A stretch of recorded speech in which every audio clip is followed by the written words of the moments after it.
Hey everybody, today it's late August, almost September. I am saving some seed for my garden that I can use next year. I love gardening, but I spend a lot of money on it. But I love it and it's fun and I feed my family, I grow plants. You can't really put a value on your garden, I don't think. But if I can save a little bit of money, that's great. And it helps me become one step closer to being self-sufficient. So I'm going to show you some plants that I'm saving seeds from, and they are easy to save because in a lot of instances you're just harvesting the food and you're just hanging on to it. As a prime example, these I harvested a while ago. These are garlic bulbs. So this is the first seed that I'm harvesting. Now of course I know a garlic bulb is not the seed of the plant, but let's just say it is.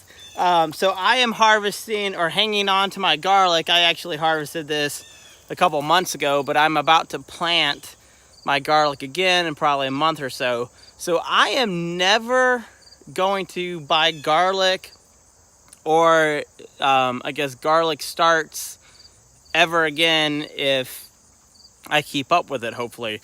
So this is saving me money. This is one thing. My family will hopefully never have to buy garlic again because I'm going to save the biggest garlics and I'm going to plant those every year, and then I'm going to have a nice garlic crop, hopefully forever. Another plant I'm saving seeds from, these are swan gourds. I've never grown these before. I'm probably going to just let these dry on the vine. I'm not sure what we're doing with them, but they're really cool. I might give them to friends or try to make something awesome out of them. But this is really easy. Just let it dry on the vine, and the seeds will be inside. Another gourd that I'm saving is right here. That's a bird's nest gourd or a birdhouse gourd. Same thing, I'm going to let it dry on the vine. I may put it in a paper bag soon. But it's really easy to save seeds from gourds because you're already saving the gourd. You're going to let it dry out so you can use it for a birdhouse, and then you can harvest the seeds. And hopefully I'm not going to buy more seeds that are either of these gourds next year. Now I know some plants can cross-pollinate. I haven't looked in to see if the swan gourds and the birdhouse gourds cross-pollinate, but I'm not worried about that for these two species because I'm not eating them. They're just funky.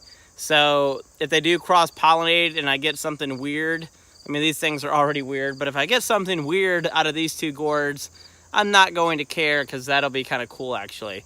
The next thing I'm harvesting is basically the seed, and I've been doing this. This is our third year with the same seed source, so let me show you what it is.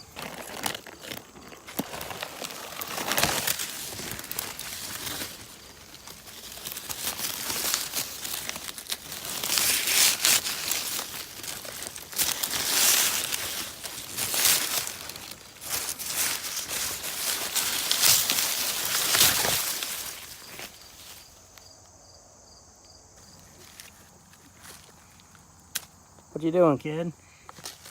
Every time you start to film, it's like it happened in the ramen video and now this. And I like try to pose for a screenshot and then you're actually filming. Oh, sorry. How embarrassing. What are we doing? Harvesting corn. You already Popcorn. plucked it. I know. I can't wait to have some more popcorn. Yeah, that's good. Give it to my teacher on Monday. Ooh, good idea.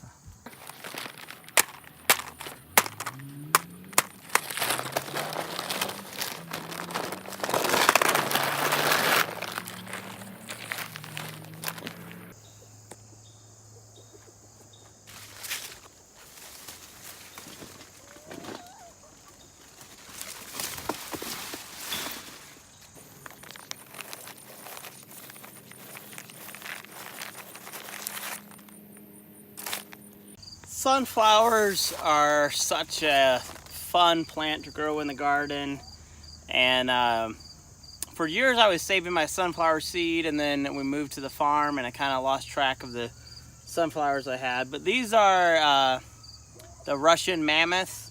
these are some big sunflowers. I'm saving every sunflower head that I can. I'm gonna let them grow and die out and their petals fall off. But some of these have been blooming since July. I have some that are still blooming, and they'll be here probably till the middle of September. But these are so easy to save again. I'm just gonna take the entire head. I'm going to put them in a paper bag again, a paper feed bag, and I'm going to let them dry. So the key is to prevent moisture and to keep animals away from these seeds. If you have these in a place that squirrels or mice or any type of varmint can get to it, then they're going to get into your sunflower seeds, or maybe your own animals, your goats or your chickens. So I'm gonna go ahead and harvest some more sunflower heads. There's a few more seeds that I save every year. These here are Nana's green beans that are already kind of dry.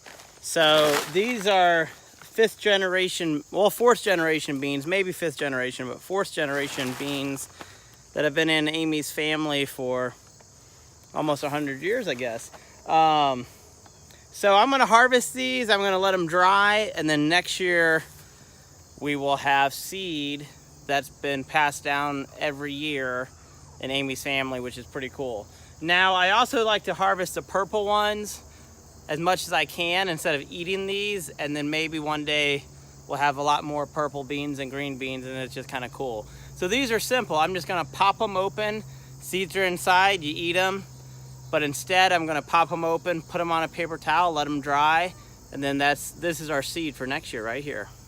I just harvested some okra. I'm probably gonna have this okra tonight. Okra is an amazing plant. If you don't know a lot about okra, I made a video about it. It's right here, I believe. Okra is just amazing, has a great taste to it. It's a lot more versatile than people think. And it's a plant that keeps on giving. As long as you harvest, you will keep getting a harvest. And I will probably have okra until the middle of September, where the rest of my plants I'm close to being done with. But if you grow them larger like this, the best okra to eat is about 3.5 inches or so. But you want to grow a few longer so that you can save your seeds. This is just a Clemson spineless, nothing fancy with that variety. It's not like a heritage seed, but if I can save some money, I'm going to do that. So this is easy. You just grow your pods long. I'm actually in a contest over at Nathan Sampson's contest to see who can grow the longest okra. Farmer G is probably watching this right now, and he's like, oh, is that his longest okra? No, Farmer G, this is not my longest okra. I have at least one or two a little bit bigger than this, but it's easy. You just let it start to dry, see how it's drying out there, and then I'm going to what? Put it in a paper bag. I do not put them in plastic bags. That retains moisture. That doesn't make sense. So I'm gonna put this in a paper bag, and that's all you gotta do. And next season, I'm gonna bust open this pod, and I'm gonna save probably 4 or 5 more pods, and I'm gonna have plenty of okra seed. I mean, tons of okra seed. So there's one more plant I'm saving seed from this year. I've never done it before, and you might be surprised, but let's go check it out. So there's one more seed that I'm going to harvest, and I've never done this before, but I've been reading about it and it seems pretty easy. I was just tired of paying so much for these at Lowe's. And what is it? Hostas. So here is a Hosta seed pod. Inside this pod is probably at least 15 seeds, it looks like. You can plant these and they overwinter great. I am going to plant a bunch of these and at least use them on my property. Who knows, maybe I'll try to sell some of them, but I'm just tired of spending, you know, $6 for a small hosta plant. It just isn't worth it. So I'm gonna grow these babies. I'm gonna make a whole video just on hostas. So thanks for tuning in. It's been a great day at Thicket, and keep on saving them seeds.